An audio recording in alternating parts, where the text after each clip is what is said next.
Right, so again, no new numbers out of Alberta as far as the rest of Canada goes. Quebec, the numbers are pretty steady. Ontario, the numbers are pretty steady. And like I've been mentioning, I think it's pretty safe to say the whole mass garbage is pretty much debunked.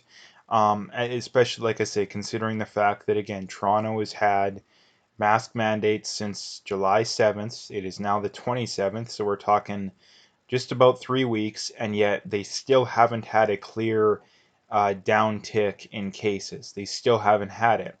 And I think what the plan is, as far as as far as the mask zealots goes, is that the case totals probably will naturally come down over the next month or two, and they'll turn around and say, "Yeah, that's because of the masks." No, it's just going to be because the numbers are going to go down everywhere.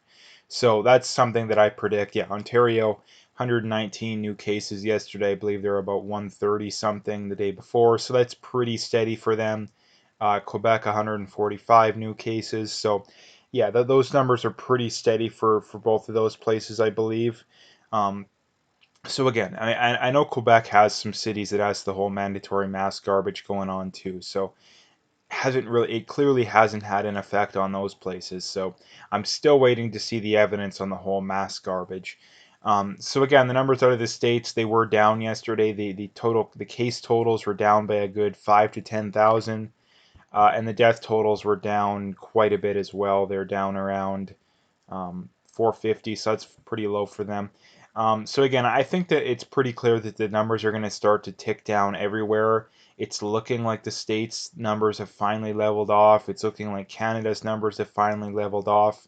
But we'll see. I don't see how the numbers can continue to stay high because, again, like I said, the states tested like 800,000 people. I heard around a half a million, but I seen yesterday around 800,000 people a day. So again, that is an insane amount of tests being done. So again, it's only a matter of time till you're testing people over and over again. So that's the problem as far as that goes. So again, it is looking good as far as the numbers go.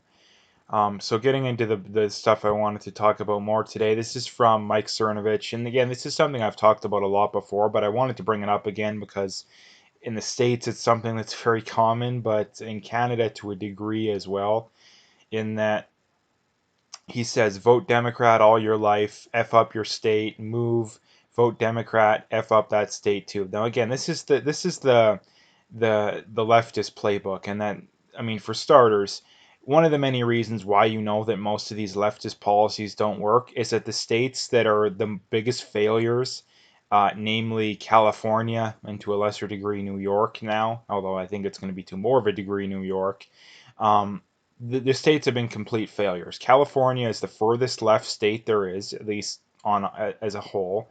They have, open illegal immigration. They have, if you want to do drugs, go ahead and do drugs. They'll let you poop in the streets. They have as much welfare as anyone. All that kind of garbage. They have all these leftist policies, and yet you look at California. Has any of their policies helped? No. Has the gap between the rich and the poor closed? No. And if anything, it's worse. I don't think I would venture to guess because I'm not 100% sure. But if I was betting money, I would bet that California has the biggest gap between the rich and the poor than any other state. Even though they have a very high state tax. I mean, places like Texas and Florida don't even have a state tax. California, I think it's like 12, 13%. So literally, that much more of your income is going to be taxed away, and yet you still have massive, massive wealth disparities, like massive wealth disparities. So again, it's just it seems like the millionth example of these leftist policies just flat out not working, and I really don't know what it's going to take for people to just admit they don't work.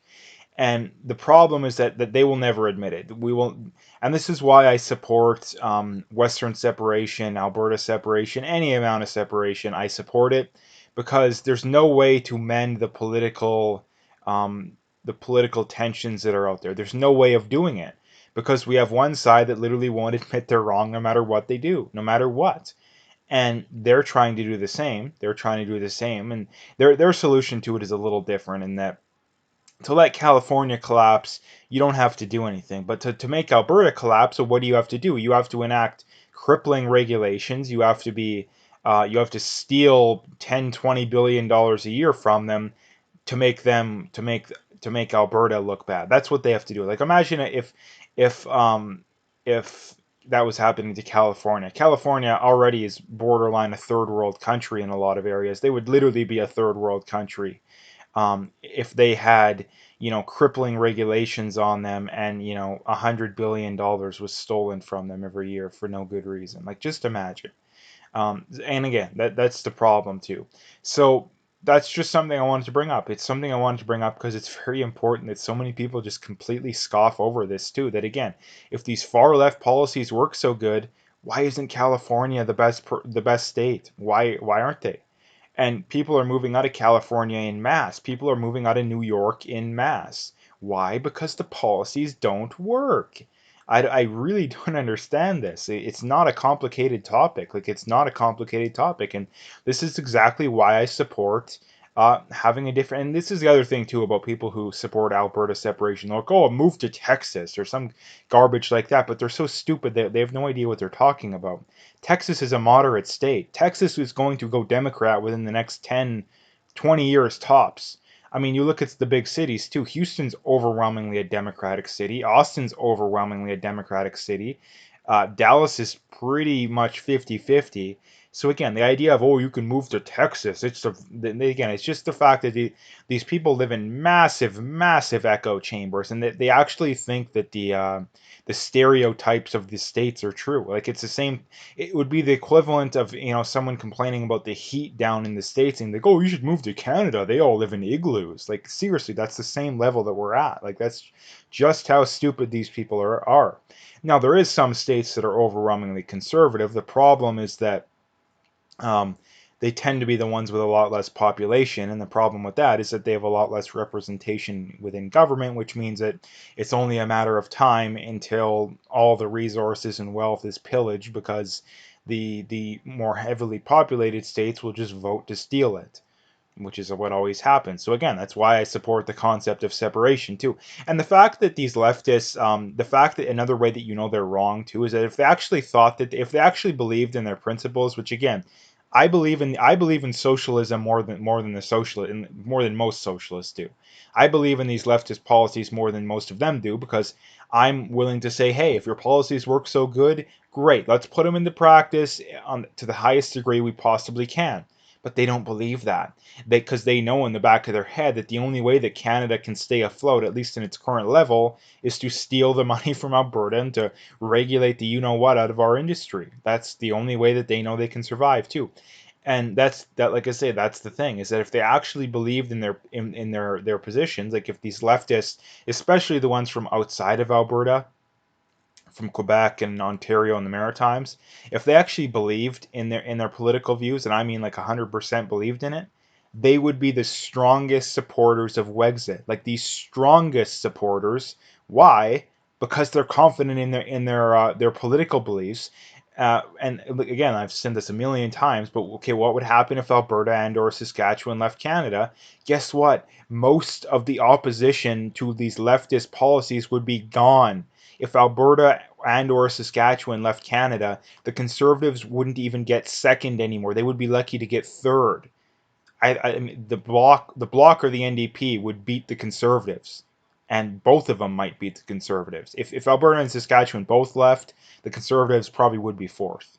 They probably would be fourth. Um, Again, so if they actually believed in their policies, they would be the strongest supporters of Wexit. That's exactly why whenever the topic of Quebec separation comes up, I'd be like, absolutely, absolutely. I mean, I'm not even from there, but a hypothetical scenario, if I had the chance, I would vote for it. Why? Because I know there's a lot of people that want it there, and of the ones who don't, most of those can just move to a different province. It is a win-win for everybody. But the reason why the left doesn't want it is because they want to continue to pillage the wealth and the resources from places like Alberta. That's why they want it. And again, if that wasn't the case, they would be supporting Western separation. This is from Brett Weinstein. He says it's nearly universal for Democrats to misunderstand what's happening in Portland.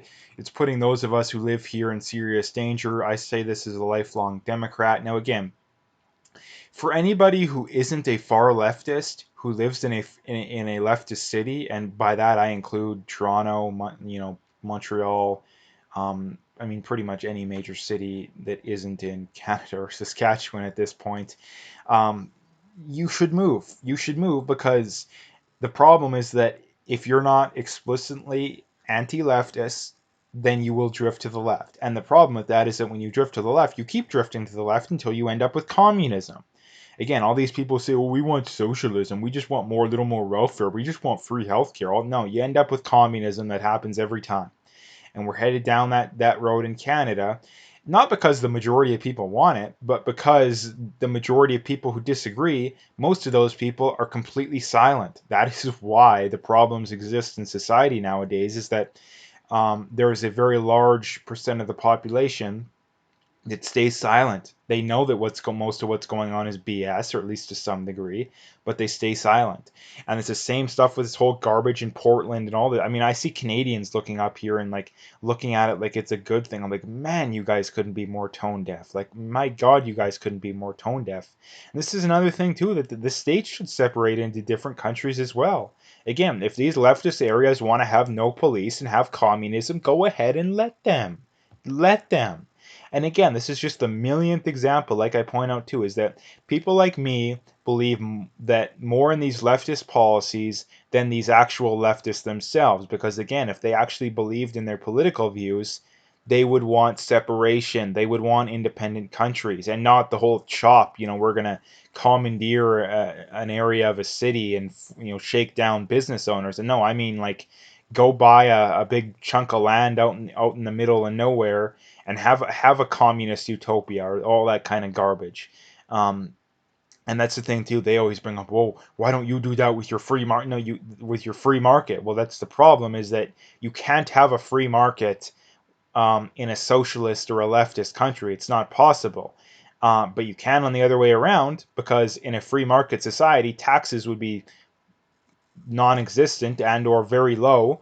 Regulation would be very low, which means there's no barrier to entry for the communist utopia.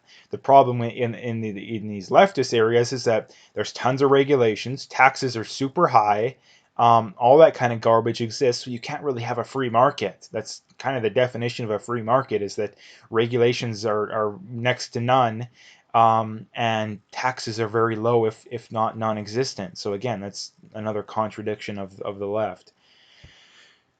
This is from Maxime Bernier, and he says, shouldn't the Canadian Charter of Rights and Freedoms protect the right to life, liberty, and security of Canadians rather than those migrants trying to enter the country illegally? Um, and then he links to a CBC article saying Canada's asylum agreement with the U.S. infringes on charter, says federal court. Now, again, this can be summed up in a nutshell in that far left judges are trying to turn Canada into a country with open borders. Basically, I mean, that's basically all you have to know. And again, it's why I rail against this kind of stuff, is that the minute we get open borders, we will steadily drift downhill, because what happens is people come for the free stuff. They don't come for the freedom and for the opportunity. And what happens when they come for the free stuff? Well, guess what? The government has to print more and more and more money to maintain the amount of people that are coming for the free stuff, and they have to tax and regulate more and more and more and more. And what ends up happening is the country completely collapses. And do the politicians benefit? Absolutely.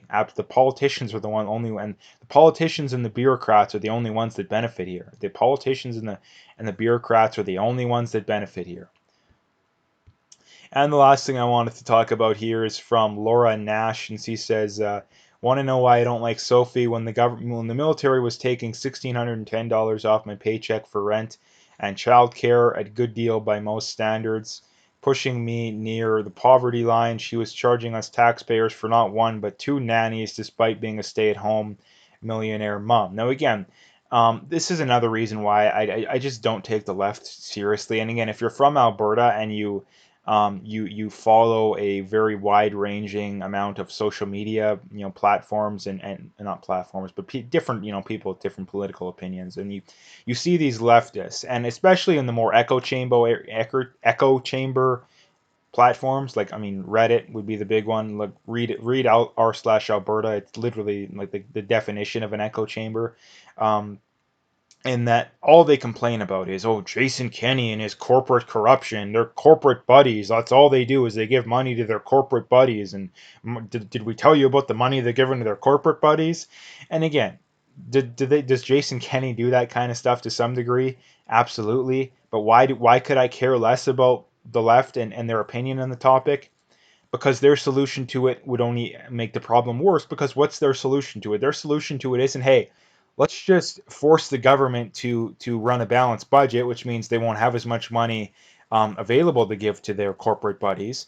Let's decentralize the amount of power that the government has, which means they're going to be less likely to do stuff like that. No, if that was their opinion, I would be fully on board then. But the problem is their opinion isn't that. Their opinion is, let's just give the government more power. Let's just more unchecked power. Let's let them do even more. And what happens? You get more and more of the problem. So again, that's why I could care less. Like I could care less if Jason Kenney took. I mean, I would care, but not from their point of view. I could care less if Jason Kenney took every dollar that was taxed from Albertans and gave it to one of his friends. I could care less, for the simple reason that at least again from the leftist position, and from talking to those people, I could care less because again, their solution to it would only make the problem worse.